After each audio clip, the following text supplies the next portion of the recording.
On the morning of August 5, 1962, Marilyn Monroe, America's most iconic actress and symbol of glamorous stardom, was discovered unresponsive in her Los Angeles home by her housekeeper, Maura Murray, and psychiatrist, Dr. Ralph Greenson, who found her lying face down on the bed with a telephone receiver still in her hand.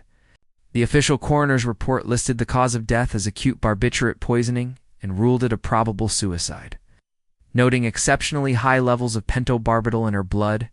Yet from the moment the headlines broke, whispers of something darker began to swirl. Monroe had reportedly left a cryptic note reading, "Will you please make certain she looks good and keep her allocated to your care?"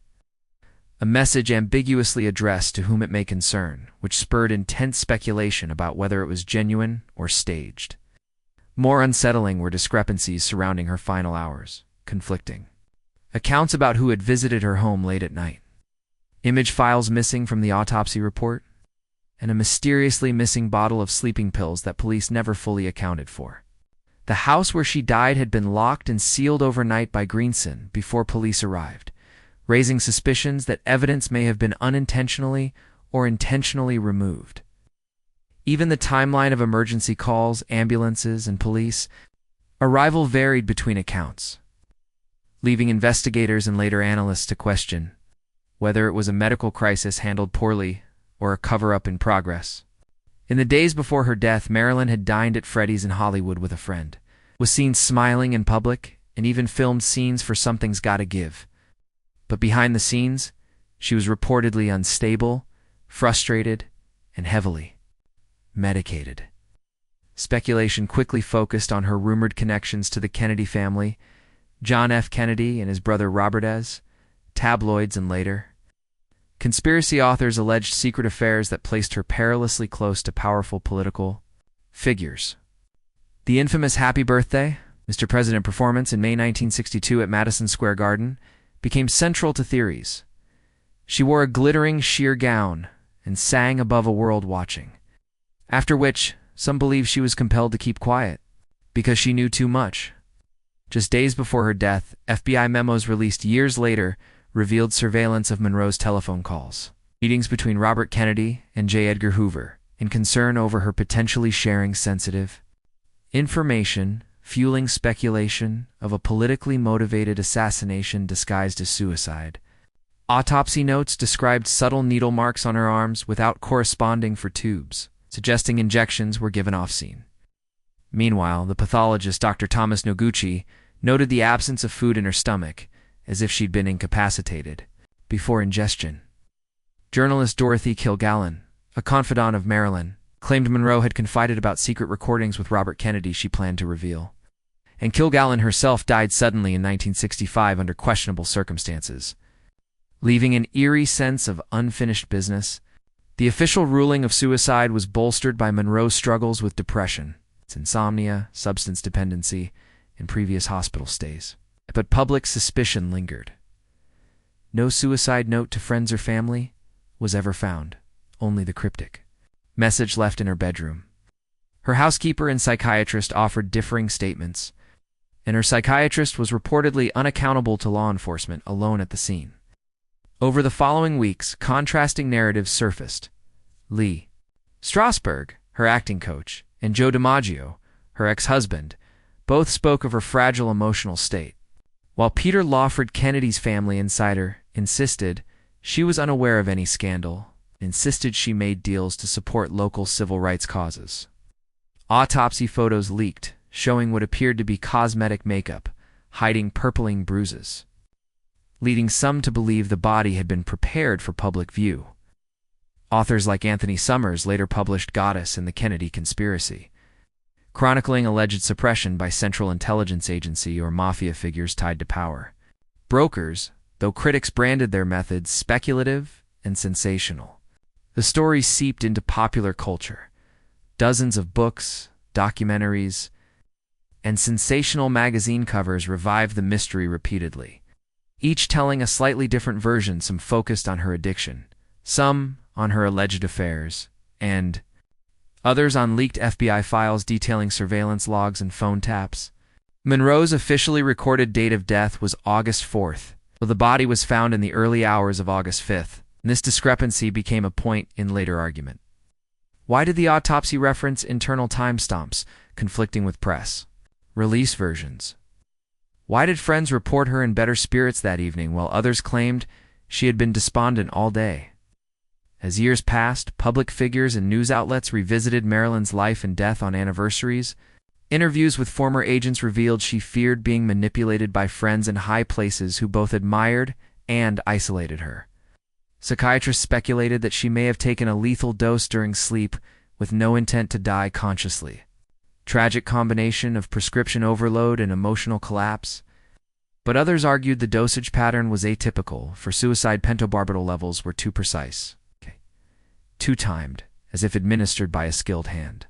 Monroe's estate preserved the official narrative, but investigators continued to receive anonymous letters claiming to have been involved or to know the truth. Historians like Barbara Leeming pointed out that Marilyn's contract with 20th Century Fox had been suspended, leaving her financially vulnerable and dependent on powerful industry players, who may have felt threatened by her unpredictability. Those who believed murder often referenced Sam Giancana, reputed mob boss with alleged links to the Kennedys, as a possible organizer. Margaret Truman later wrote she was haunted by what she believed were government connections to the case. Intelligence documents eventually declassified and released through FOI showed that J. Edgar Hoover had concerns about Marilyn's phone calls to Cuba and Italy, and Robert Kennedy was noted to have suppressed investigation into her death. Although no conclusion was drawn, pop culture adopted her death as emblematic of fame's fragility and the dark shadows cast by power. And film dramatizations such as Oliver Stone's JFK, along with many true crime podcasts, wove Marilyn's last 48 hours into narratives of systemic secrecy, corruption, and misogyny. Whether she died by her own hand or was eliminated to protect right-wing political interests or Hollywood secrets, Marilyn Monroe's final night remains clouded by unanswered questions, and as long as those contradictions persist, so too does public fascination with a star who vanished while still engulfed in glitter and scandal, leaving behind a legacy of beauty, vulnerability, prestige, and mystery. Following Marilyn Monroe's funeral on August 8, 1962, arranged by Joe DiMaggio, who reportedly barred most of Hollywood and all Kennedys from attending, the silence around her death grew louder, drawing the attention of journalists, skeptics, and researchers alike, who questioned the strangely orderly nature of her supposed suicide and the carefully controlled narrative surrounding her final hours.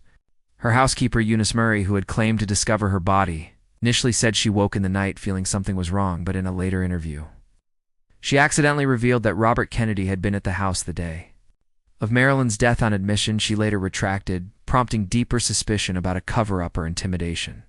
Additionally, the reports from ambulance driver James Hall and medical technician Murray Leibowitz suggested that Marilyn may have still been alive when paramedics arrived, contradicting the official timeline, and that her body was moved between rooms before police were called, claims that were dismissed but never fully disproven. Eyewitness testimonies became the battleground of truth versus narrative.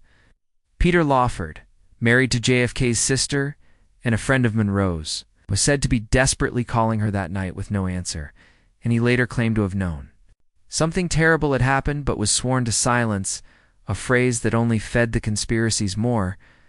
Her maid claimed to have seen her chatting animatedly on the phone earlier that evening and seemed upbeat, even rehearsing lines for an upcoming film scene, which conflicted with the state of despair often attributed to her mental condition. Most damning of all were FBI files released under the Freedom of Information Act decades later, indicating surveillance operations involving Monroe's connections with communist figures, political threats, and what they called sensitive personal relationships, particularly with the Kennedy family, John and Robert. These files included references to Monroe's alleged diary, nicknamed the Red Diary, in which she supposedly recorded sensitive conversations, political gossip, and even classified nuclear information overheard from her relationships with powerful men. Some claimed that diary vanished the night of her death and has never resurfaced, while others argued it never existed, yet multiple friends of Monroe, including publicist Pat Newcomb, believe she kept meticulous notes on conversations and appointments, perhaps as insurance. The LAPD closed the case quickly within days. Relying heavily on Dr. Greenson's statements and Eunice Murray's timeline, but independent investigators pointed out the inconsistencies and the lack of a full toxicology screening of her vital organs, raising concerns that the forensic investigation was rushed or tampered with. Even the location of the autopsy, conducted under unusually high secrecy, added to the mystery. It was said that reporters were banned, and only 2 copies of the original toxicology report were created, one of which has since gone missing. Another layer emerged with the involvement of Dr. Hyman Engelberg, Monroe's personal physician. It prescribed her barbiturates and chloral hydrating quantities, now considered medically reckless, and who reportedly delayed alerting police. For several hours after learning of her death, many pointed out that Monroe had made significant improvements in her career and mental health just weeks prior. Having signed a new contract with 20th Century Fox and been reportedly excited about upcoming projects, Dr. Chris Mohandi noted in an interview that it was rare for a suicide victim to be both future-oriented and exhibit no farewell messaging to loved ones. As was the case with Monroe, rumors also emerged that her psychiatrist, Dr. Greenson, had become uncomfortably controlling, allegedly inserting himself into her professional affairs and home life to an extent some described as obsessive. In one account, Monroe told a friend she feared she was being watched. She had allegedly installed multiple locks on her bedroom door, despite having full-time staff present. Peter Lawford was later reported to have destroyed incriminating tapes and recordings made by Monroe, under orders from higher authorities, a claim never substantiated but often cited in conspiracy forums. Some theorists propose that Monroe had become a liability not just to the Kennedys, but also to federal agencies, particularly due to her close contact with both left-wing activists and mafia-linked Hollywood elites. Organized crime figures such as Sam Giancana and Johnny Roselli were frequently named in books that painted Monroe as a pawn caught between warring factions of American power Hollywood, politics, and crime. Allegations surfaced that Monroe may have been injected with a lethal enema by someone in her inner circle, a method that would explain the lack of pills in her stomach and the unusually high concentration of drugs in her bloodstream, though no such autopsy evidence was officially recorded. These claims became more plausible when journalist Anthony Summers revealed that Dr. Greenson allegedly confessed to a friend he was manipulated into keeping certain details from the police, further indicating pressure from external forces. Additionally, her supposed last phone call, made to actor Joe DiMaggio Jr., in which she reportedly said, "Say goodbye to your father for me," was later dismissed as fiction. But DiMaggio Jr. never publicly confirmed or denied it, adding to the ambiguity. As the media frenzy intensified in the months after her death, rumors about pregnancy and forced abortion surfaced, suggesting Monroe may have been pregnant with Robert Kennedy's child, a theory supported by private investigator Fred Otosh, who claimed he had bugged Monroe's house and heard arguments between her and both Kennedy brothers. However, official medical records showed no sign of recent pregnancy, though skeptics argued that such evidence could have been easily suppressed or altered given the political stakes involved. Her funeral, though private, was described by attendees as eerie and heavily guarded. Joe DiMaggio arranged for red roses to be placed at her crypt 3 times a week for 20 years. Refusing to speak of the Kennedys thereafter, and when asked by a reporter about his silence, he replied, "They killed her," though it was unclear if he meant it literally or metaphorically. In subsequent years, as Watergate, the JFK assassination, and other high-profile political scandals unfolded, many Americans looked back at Monroe's death as an early instance of institutional manipulation and silencing, a moment when celebrity intersected so dangerously with power that the truth became expendable. Popular documentaries, like The Mystery of Marilyn Monroe, the unheard tapes, and fictionalized accounts like Blonde reignited public fascination, often dramatizing her isolation and emotional fragility, but rarely offering clarity as conspiracy. Culture grew online in the 1990s and 2000s. Forums, YouTube channels, and podcasts began dissecting every detail of the timeline, compiling FOA documents, leaked photos, and secret interviews into digital archives accessible to a new generation of skeptics. Still, the most persistent question remains: why was the investigation wrapped so quickly, with so many discrepancies left unaddressed? Many believe that Monroe's death lies at the center of a carefully constructed web, a mix of political damage, control, Hollywood secrecy, and the devastating effects of mental health stigma. Despite thousands of pages written, no new evidence has changed the official record. But what cannot be denied is that the more you look at the pieces, the more they seem intentionally misplaced or removed altogether. Marilyn Monroe, both in life and in death, remains a figure shaped by public imagination and shielded by political caution. If answers exist, they lie buried beneath decades of silence, fear, and forgotten truths. As the dust settled in the weeks following Marilyn Monroe's death, public mourning gave way to growing distrust in the official narrative, and those closest to her became more guarded, more distant, or suddenly inaccessible, deepening the sense of mystery that surrounded her final hours. Journalist Dorothy Kilgallen is one of the few media figures to openly question the circumstances of Monroe's death, began her own investigation, and hinted at a bombshell revelation involving both the FBI and the Kennedys. Found dead under mysterious circumstances herself in 1965, further fueling theories that powerful individuals were silencing anyone who dug too deep. Adding to the web of secrecy was the behavior of Marilyn's psychiatrist, Dr. Ralph Greenson, who had not only been her therapist, but also an increasingly controlling figure in her life, reportedly instructing her housekeeper Eunice Murray to keep constant watch over her, even going so far as to install surveillance equipment usual for a supposed patient-therapist relationship. Some researchers believe that Monroe had become paranoid and isolated, not from mental illness alone, but from knowing too much and being surveilled by multiple entities, including the FBI and CIA. Files declassified years later confirmed she was under federal observation due to her relationships with prominent left-wing activists and her suspected knowledge of sensitive government information.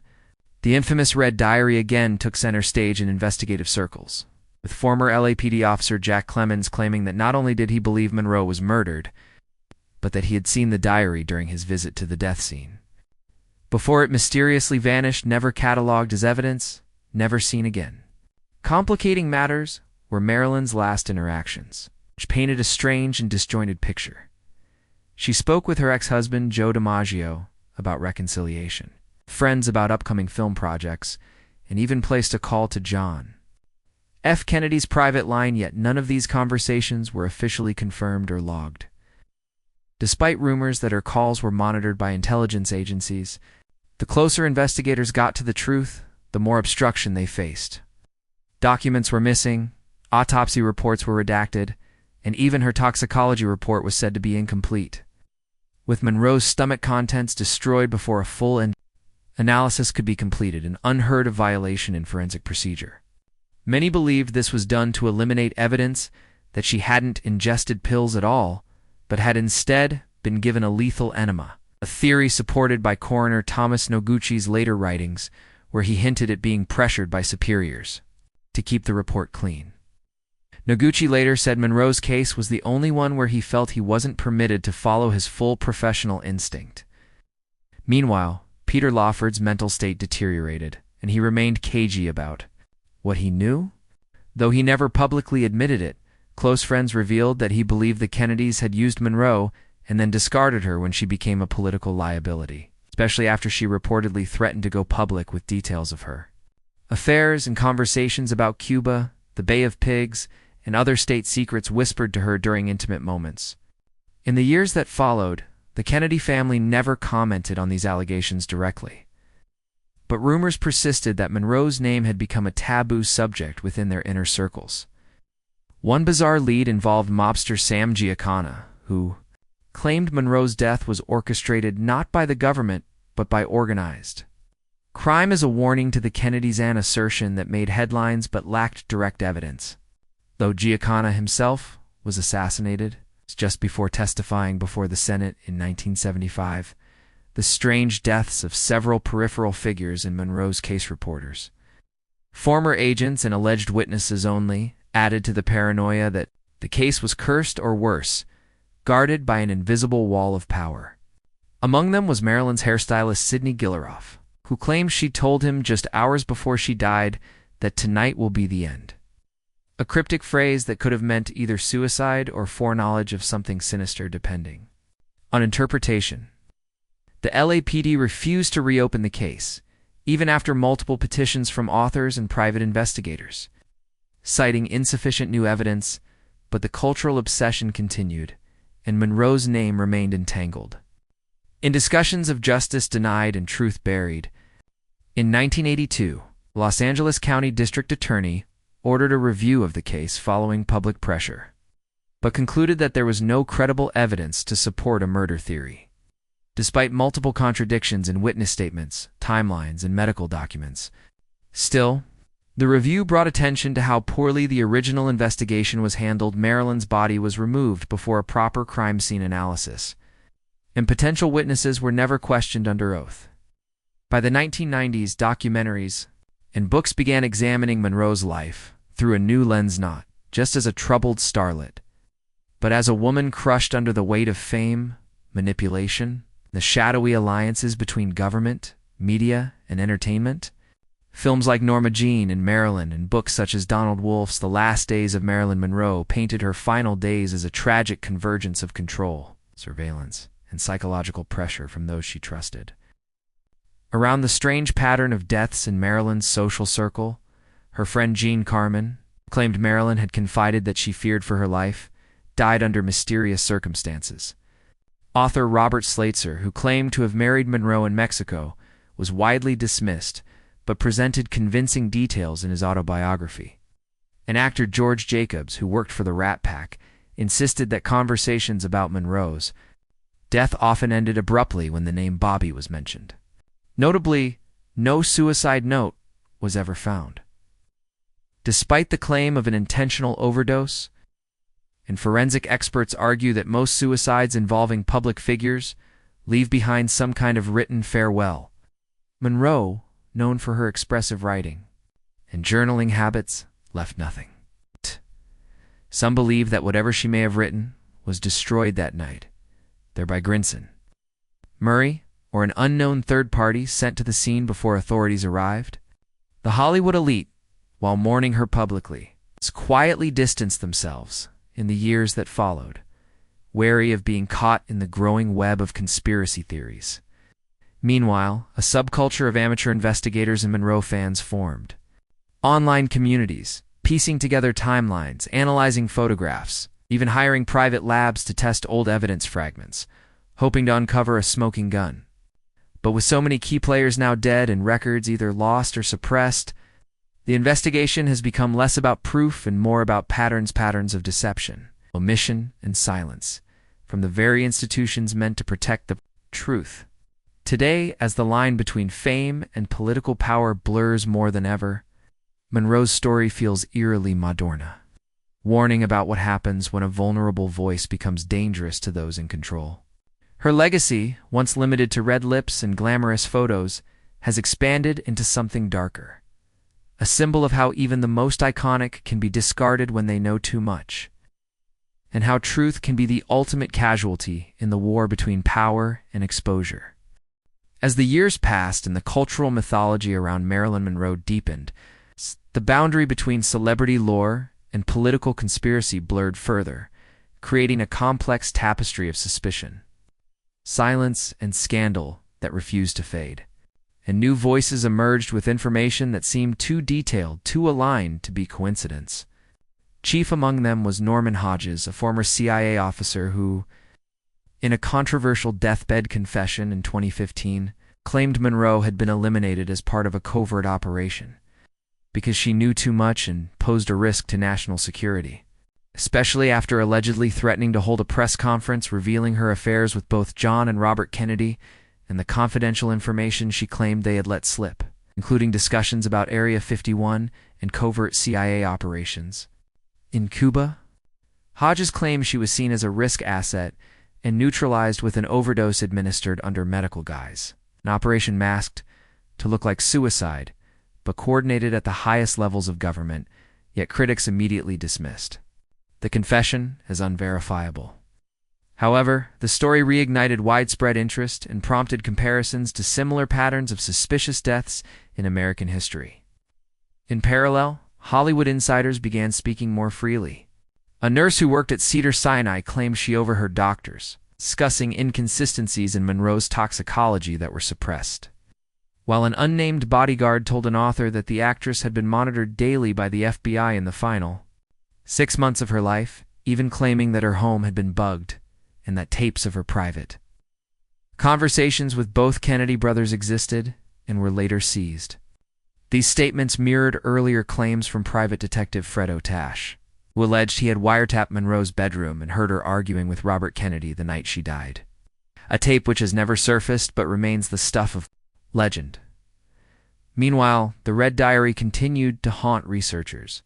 Some believed it had been destroyed by Robert Kennedy himself after arriving at Marilyn's house on the night of her death.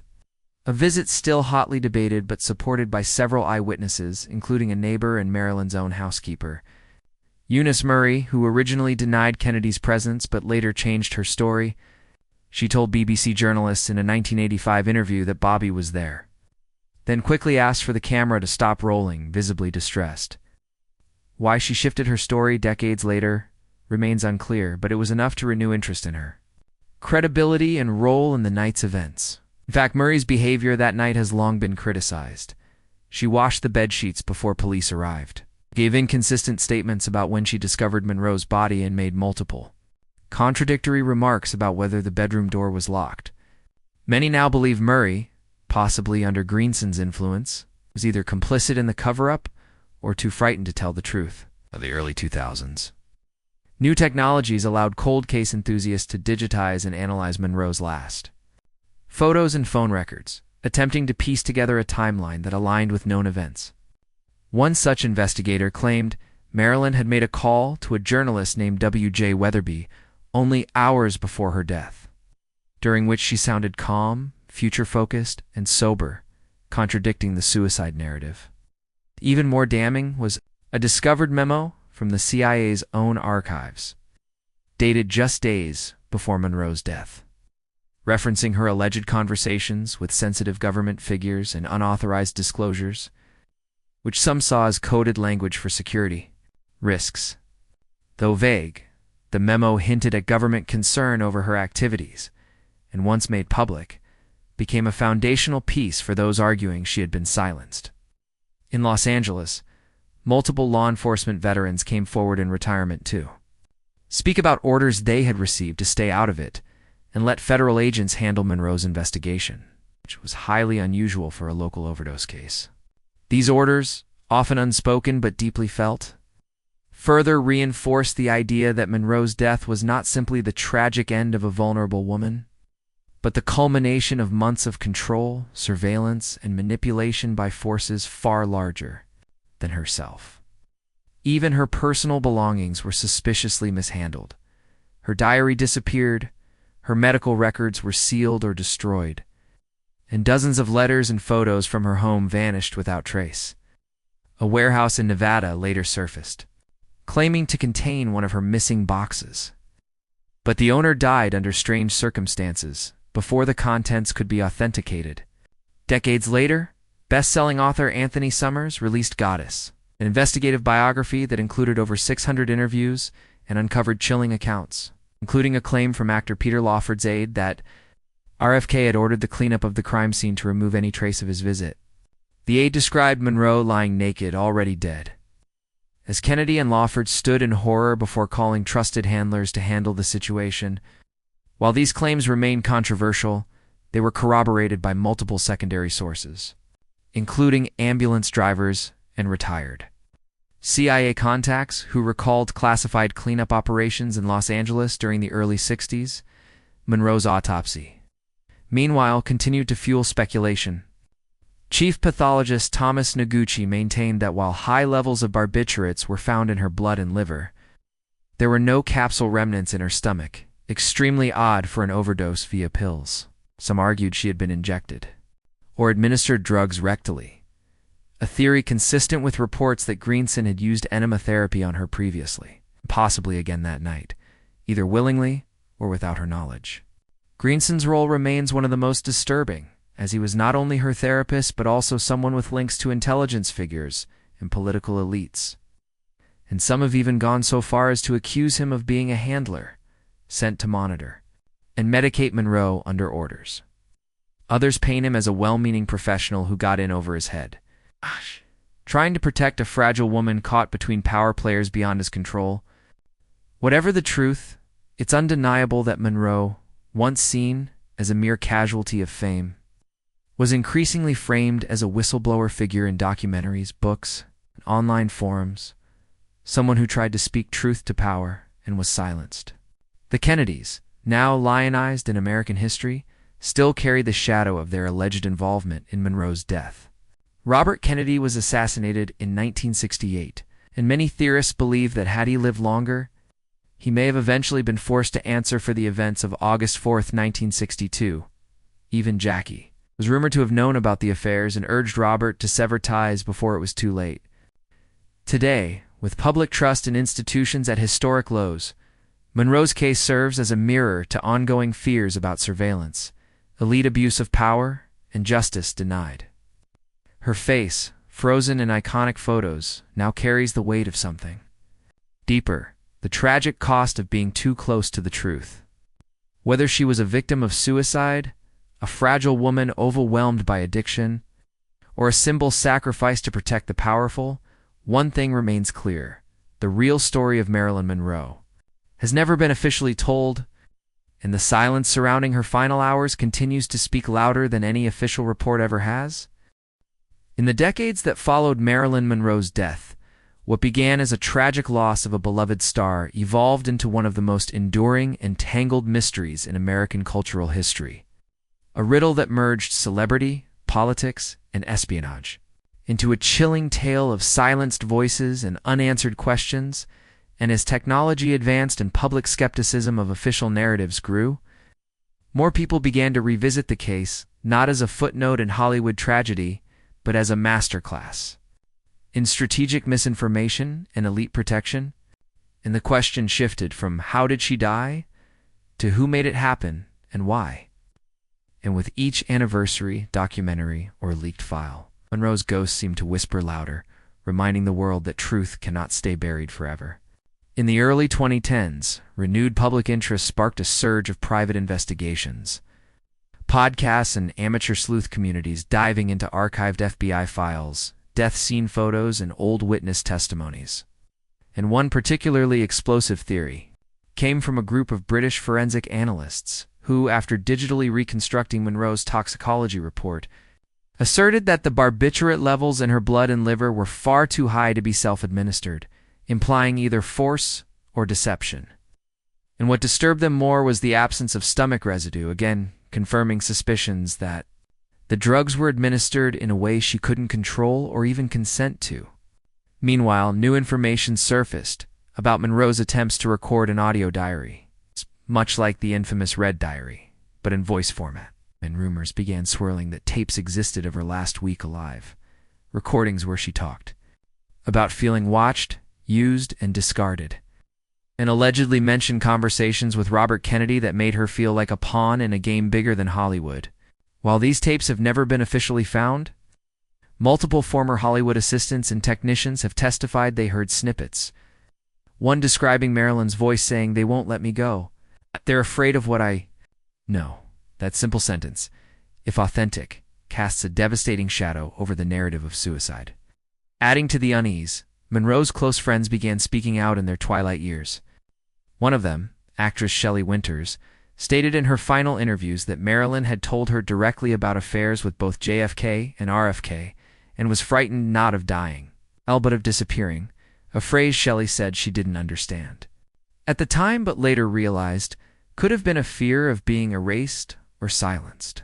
Further investigations brought attention to LAPD's role in the cover-up. Official call logs were missing, ambulance dispatches didn't match with witness timelines. And most bizarrely, the very first people to report Monroe's death to the media were political aides, not law enforcement. One reporter claimed to have been tipped off by a Kennedy staffer before police were even called, a detail that, if true, proves powerful people knew she was dead before the public was told. Private Detective Milo Spiriglio, who spent decades researching Monroe's death, alleged that LAPD and FBI agents had collaborated to remove key evidence, including a phone message log Marilyn had kept, which allegedly included dozens of calls to and from Robert Kennedy in the final 48 hours. Even more disturbing was the discovery of a security tape log from a neighbor's home that supposedly captured a black sedan pulling into Marilyn's driveway late the night she died, with 3 unidentified men exiting and entering the house. No police report ever mentions this sighting. As the digital age gave rise to a more investigative audience, YouTubers, forensic experts, and documentarians began connecting dots previously scattered across decades, and one theory gained traction: that Monroe had been killed not because she threatened to expose affairs, but because she knew of and was ready to go public with details about national security operations and corruption she had learned through pillow talk with the Kennedys. According to this view, she became not a liability to individual reputations, but to the government itself, triggering a response protocol that involved psychological manipulation, forced medical sedation, and a carefully staged overdose. Notably, even former CIA agents admitted off record that soft elimination techniques were tested in the 1960s, especially on targets who could not be publicly discredited. Monroe, with her erratic mental health record and drug use, would have been an ideal subject for this type of operation. Her death tragic, but conveniently explainable. A Netflix documentary in 2022 attempted to unravel all this, but many felt it danced around the real questions, too cautious to point fingers. In contrast, independent journalist Liz Crokin released a widely shared investigative series that focused on Monroe's alleged ties to MKUltra, the CIA's mind control program, asserting that she had been subjected to experimentation under the guise of therapy with Dr. Greenson. This aligned with earlier claims that Monroe's therapy sessions were heavily drug-influenced, not healing. Whether or not MKUltra played a role remains speculative, but her treatment file remains sealed even today, leading to even more suspicion. As more files were declassified, we learned that Monroe's phone was indeed tapped. Her mail was monitored, and a surveillance report was kept on her as early as 1955, long before her Kennedy connections, suggesting that she had been on government radar for years, possibly due to her marriage to left-leaning playwright Arthur Miller. By the time of her death, Monroe had become a convergence point for Cold War paranoia, political scandal, and celebrity vulnerability, and rather than being protected, she was watched, manipulated, and finally disposed of. Her funeral, ironically, was arranged by ex-husband Joe DiMaggio, who famously banned all Hollywood and Kennedy attendees, reportedly telling friends they killed her. DiMaggio remained silent for decades, visiting her grave regularly until his death, never giving interviews, but his actions spoke volumes. Today, Monroe is memorialized in images of glamour, beauty, and fame. But behind the icon is a woman who may have been the victim of one of the most sophisticated silencing operations in American history, a tale not of overdose, but overreach, of a system that couldn't allow someone like her to tell the world what she knew. She remains a symbol of both fragile stardom and institutional betrayal, and her death, now 60-plus years old, feels less like a closed case and more like an ongoing haunting. Every time a new voice speaks up, every time another file gets declassified, the silence around her death cracks a little more. And the real Marilyn, the one who lived in fear, who sought truth, who died too soon, begins to emerge from the myth. The story of Marilyn Monroe is not just a Hollywood tragedy. It is America's unresolved secret, still echoing in the shadows of fame and power.